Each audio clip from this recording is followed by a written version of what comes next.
Hello and welcome everyone. मेरा नाम है अंकित मिश्रा और आज के इस वीडियो में मैं आपसे बात करने वाला हूं एक बेहद इंपॉर्टेंट टॉपिक के बारे में। और आज हमारे इस चैप्टर का ये दूसरा वीडियो है, तो आप सभी लोग इसको बहुत ही ध्यान से समझेंगे, सीखेंगे। और इस वीडियो में आज हम बात करेंगे सबसे पहले अपने ब्लड ग्रुप सिस्टम के बारे में। ब्लड ग्रुप सिस्टम के बारे में पढ़ने के बाद फिर उसके बाद हम लोग आज बात करने वाले हैं RH फैक्टर के बारे में, RH ग्रुपिंग के बारे में, फिर कोगुलेशन ऑफ ब्लड या क्लॉटिंग के बारे में, और फिर लिम्फ के बारे में आज इस वीडियो में हम लोग बात करेंगे। और हम लोग उतनी ही बातें करेंगे जितने आपके एनसीईआरटी में चीज़ों को मेंशन किया गया है। तो आराम से इस वीडियो को एंजॉय करिएगा, समझ में आपको सारी चीज़ें आएंगी। और इन सभी टॉपिक के ऊपर अगर आप बहुत ज़्यादा डिटेल वीडियो चाहते हैं तो वो भी उसकी भी लिंक मैं नीचे डाल दूंगा, आप उस वीडियो को भी देखते रहिएगा, वो भी आपको पता चल जाएगा अगर आप बहुत डिटेल में चाहते हैं। तो सबसे पहले अगर हम बात करते हैं एबीओ ब्लड ग्रुप सिस्टम की, क्योंकि लास्ट टाइम पे आपने देखा हुआ था कि मैंने बात किया हुआ था आपको कि हमारे जो ब्लड होते हैं वो उनमें कौन कौन से फॉर्म्ड एलिमेंट होते हैं। जैसे कि मैंने आपको बताया था कि आरबीसी होता है, डब्ल्यूबीसी होता है, प्लेटलेट्स होता है। अलग अलग तरह के ब्लड में आपको अलग अलग तरह के मतलब एक ब्लड के अंदर आपको अलग अलग तरह के फॉर्म्ड एलिमेंट जो है वो देखने को मिल जाते हैं। तो यहाँ पे इस वीडियो के अंदर भी हम लोग कुछ ऐसी ही बातें जो है वो करने वाले हैं कि कौन कौन से ब्लड ग्रुप के अंदर क्या क्या चीज़ें मौजूद हैं और ब्लड ग्रुप कैसे अलग होता है। तो सबसे पहले बेसिक से शुरुआत करते हैं। जेनेटिक्स चैप्टर में भी 12th में भी आपको ये देखने को मिलेगा।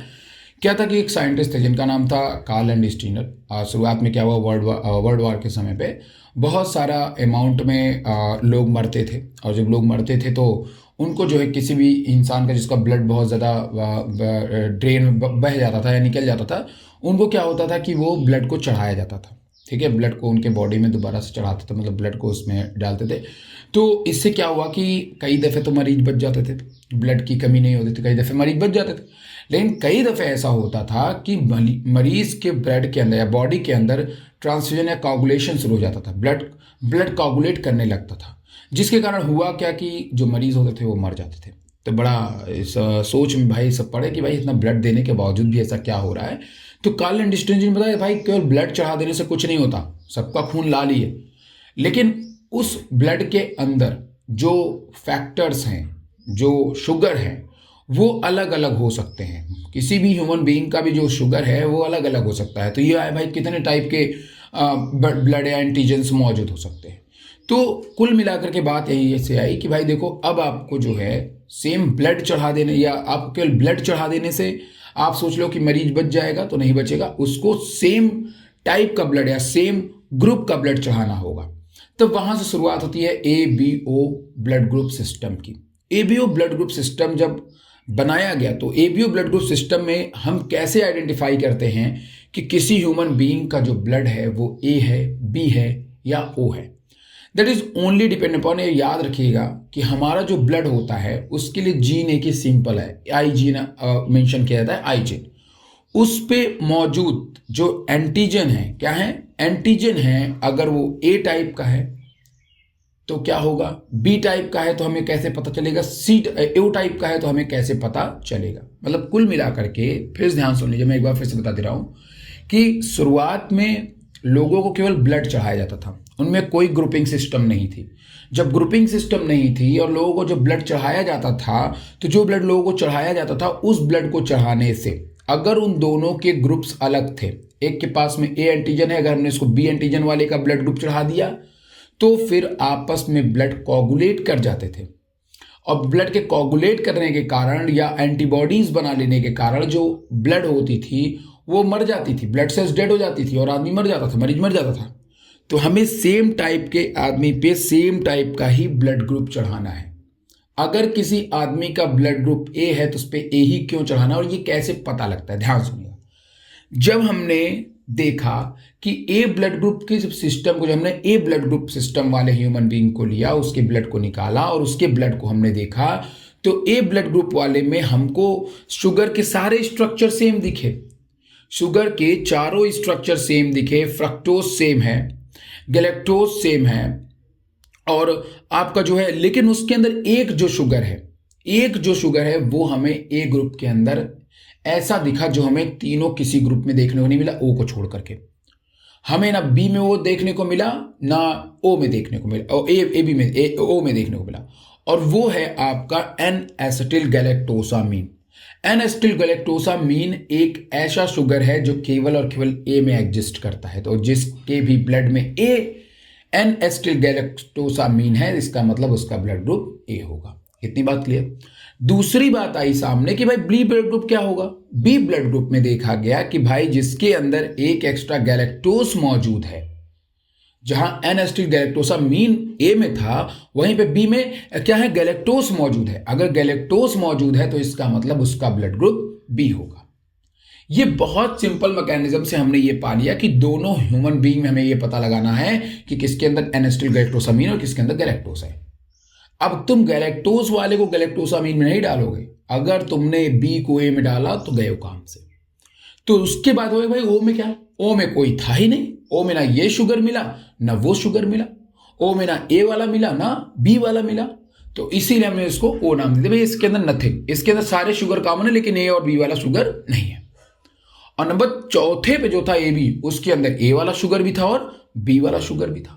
तो इस तरीके से बातें बहुत ही क्लियर हो गई कि जो आपका ब्लड ग्रुप है वो टोटली शुगर पे डिपेंड करता है। जो शुगर ए में है वो बी में नहीं है, जो बी में है वो ए में नहीं है, ए ओ में को दोनों नहीं है और ए बी में दोनों है। तो इस तरीके से टोटल 4 ब्लड ग्रुप सिस्टम्स निकल करके जो है वो सामने आए।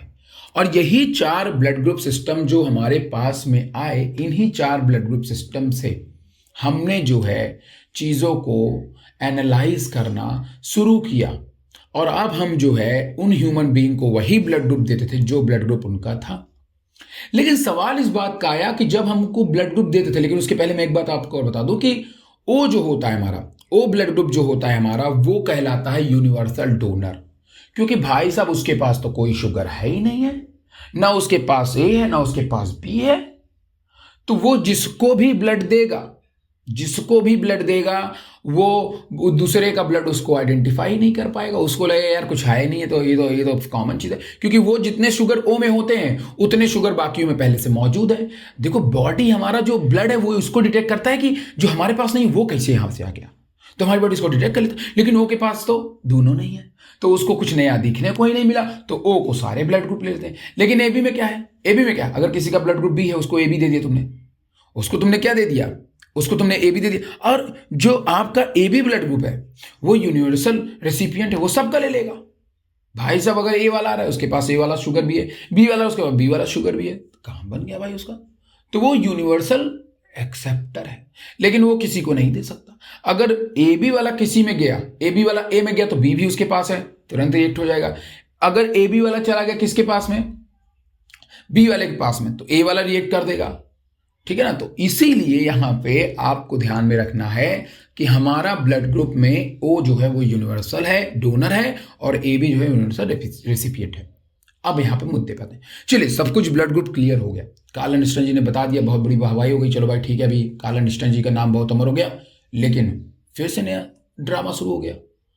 अभी तक हमने जो ब्लड देखा था वो एच एंटीजन का था, ए बी ए ओ ये सब एच एंटीजन पे है, ये they all R H antigen, ये सभी के सभी एच एंटीजन पे प्रेजेंट है। अगर जिसके पास ए वाला शुगर है वो ए एंटीजन हो गया, बी वाला है तो बी एंटीजन, ठीक है, एच एंटीजन पे।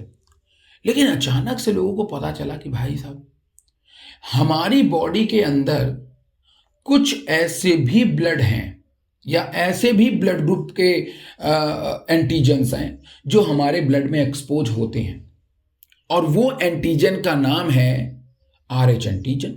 नए एंटीजन की बात आ गई भाई सामने। अब इसकी बात कैसे पता चली, बहुत ध्यान सुनिए, बहुत बड़ी कहानी।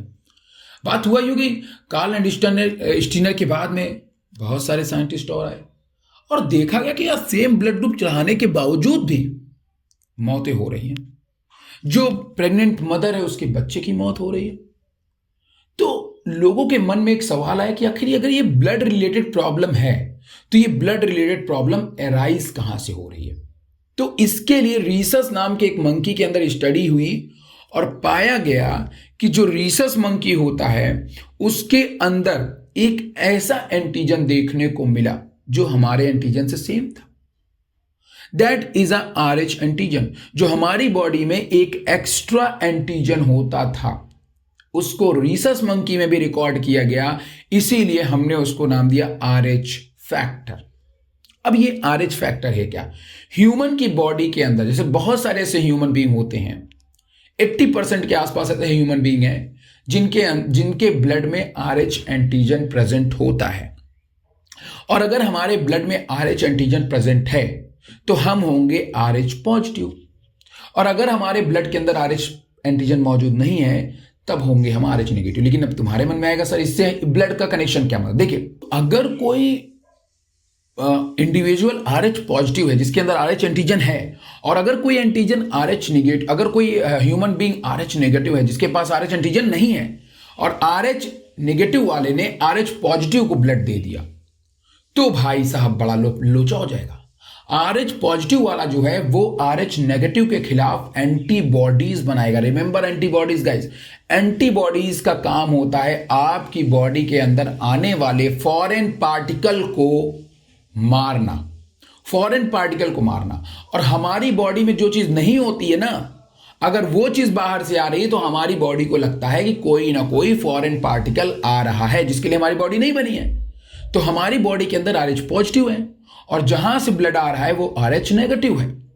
RH पॉजिटिव के खिलाफ RH नेगेटिव के खिलाफ हमारी बॉडी RH पॉजिटिव बनाना, RH नेगेटिव का एंटीबॉडी बनाना शुरू कर देगी, और वो एंटीबॉडी जाकर के RH नेगेटिव को मार देगी। तब यहां समझ में आया कि भाई अब केवल और केवल ब्लड ग्रुप सेम नहीं होना चाहिए, अब RH एंटीजन भी सेम होना चाहिए, ताकि जब हम जिसको ब्लड चढ़ाएं पता हो कि वो RH पॉजिटिव है या फिर RH नेगेटिव है। तो ये नई चीज जो है वो जब सामने आई लोगों के मन में, तो भाई साहब बहुत बड़ी चीजें जो है वो होनी शुरू हो गई। तो अब मेरी बात को आप बहुत ही गौर से सुनेंगे। तो क्या हुआ कि प्रेग्नेंट वीमेन के अंदर का केस आप पहले समझ जाएंगे तो आपको पता लग जाए, इतनी बात तो आपको समझ में आएगी होगी कि RH पॉजिटिव में RH नेगेटिव वाला नहीं आना चाहिए, वरना जो है RH पॉजिटिव वाला उसके खिलाफ एंटीबॉडी बनाएगा। लेकिन प्रेग्नेंट वीमेन के अंदर एक डिजीज देखने को मिली जो इसी RH से रिलेटेड थी। उस डिजीज का नाम था एरिथ्रोब्लास्टोसिस फिटेलिस।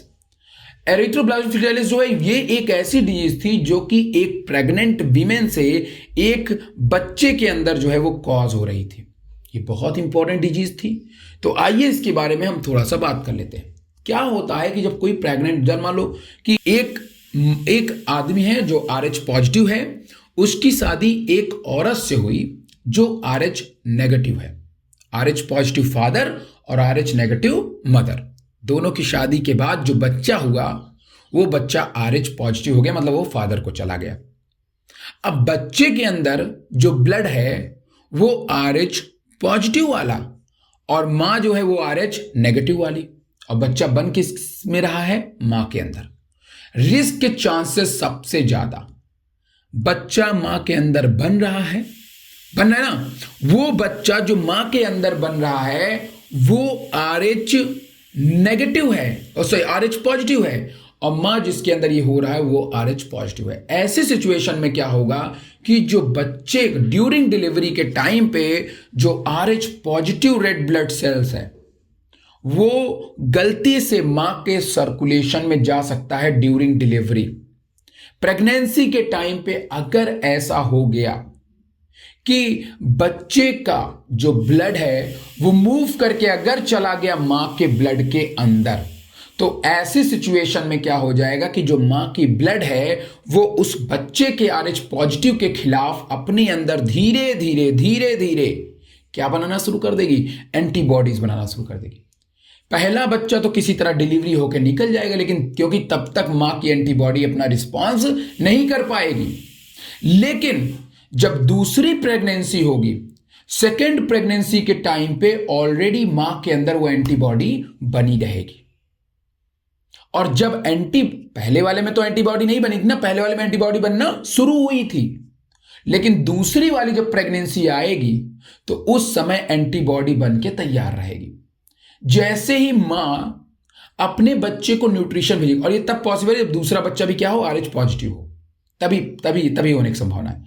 अगर मान लो फिर से प्रेग्नेंट हुई वीमेन और उसका बच्चा RH पॉजिटिव हो गया और फिर से मदर RH नेगेटिव हो गई, तो अब की बार जो RH नेगेटिव मदर वाली जो है वो भाई साहब उसके पास में मौजूद है क्या? एंटीबॉडी। और वो एंटीबॉडी जो है, कई ऐसी एंटीबॉडीज होती जिनका शेप या जिनका साइज बहुत छोटा होता है, वो प्लेसेंटा को क्रॉस करके बच्चे के अंदर चली जाएंगी एंटीबॉडी। कुछ ऐसी एंटीबॉडी होती हैं जिनका साइज बड़ा होता है, वो नहीं क्रॉस करेंगी, लेकिन दूसरी प्रेगनेंसी में जब एम्बिलिकल कॉर्ड के थ्रू न्यूट्रिशन बच्चे को जाता है, उसी से होते हुए वो एंटीबॉडी चली जाएगी बच्चे के अंदर। और अगर बच्चे के अंदर वो गई तो उसका ब्लड एक्सपोज हो जाएगा बच्चे का, और वो बच्चे के ब्लड को मारना शुरू कर देगी। ऐसे सिचुएशन में बच्चे की मौत हो जाएगी। ये बात आपको ध्यान में रखना है। बात मेरी फिर समझ में लीजिए, एकदम आसान से। पहली प्रेगनेंसी में माँ के ब्लड ने केवल और केवल हो सकता है बच्चे का ब्लड एक्सपोज हो जाए, बच्चे के ब्लड से माँ का ब्लड एक्सपोज हो जाए और एंटीबॉडी माँ प्रोड्यूस करनी शुरू कर दी, तो पहले वाला बच्चा तो निकल जाएगा क्योंकि एंटीबॉडी वहां पे नहीं रहती, तब तक बच्चा डिलीवर हो जाता है। लेकिन अब तो ब्लड तो पहुंच ही गया ना माँ के खून के अंदर, बच्चे का ब्लड माँ के खून में पहुंच गया है, अब माँ एंटीबॉडी बनाना शुरू कर दी है। अब जब दूसरी प्रेगनेंसी होगी, दूसरी प्रेगनेंसी के टाइम पे ऑलरेडी उसके पास एंटीबॉडी मौजूद रहेगी।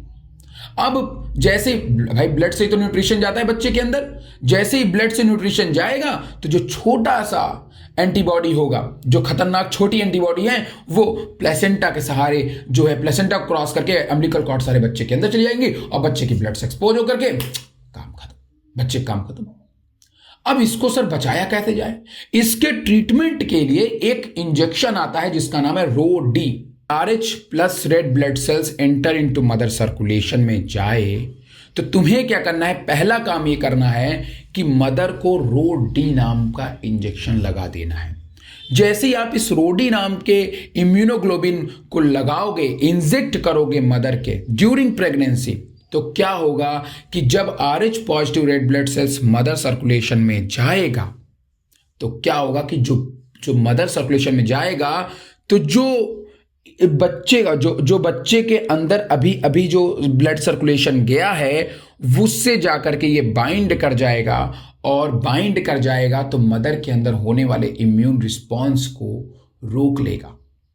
वो जाकर के उससे बाइंड कर जाएगा, उस ब्लड से जो हमने RHO-D डाला है वो जाकर के बच्चे के ब्लड से बाइंड कर जाएगा। अब बच्चे के ब्लड से जब वो बाइंड कर जाएगा तो मदर की ब्लड जो है वो उसको समझ नहीं पाएगी कि ये बाहर से कोई पार्टिकल आया है, और इस तरीके से आप RHO-D इंजेक्ट करके बच्चे को बचा सकते हो। तो इस तरीके से यही है RH फैक्टर गाइस, और इसी RH फैक्टर के अंदर जब आप देखते हो तो काफ़ी चीज़ें जो है वो आपको देखने को मिलती हैं। अगर शुरुआत में जो पहला बच्चा होता है उसके अंदर बहुत सारा तो दिक्कतें नहीं आती हैं, लेकिन कुछ दिक्कतें आ सकती हैं, जैसे एनीमिया हो गया, जॉइंटिस हो गया, ये सब आ सकती हैं। लेकिन दूसरी प्रेगनेंसी में तो एरिथ्रोब्लास्टोसिस